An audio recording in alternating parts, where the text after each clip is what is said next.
This is a Triumph typewriter made in Germany. Has a German keyboard. The instruction booklet is in German. Comes with this cloth. It says Triumph on it, and this one brush says Triumph. The other one doesn't say Triumph, but I'm sure it is. And has some lockdowns here.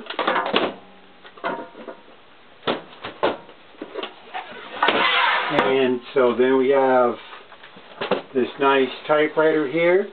There's little chipping of the paint there. The keyboard's all in German. And we have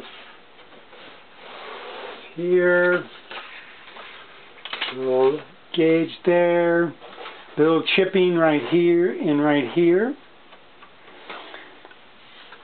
And that's about it. Nice looking machine. Built solid.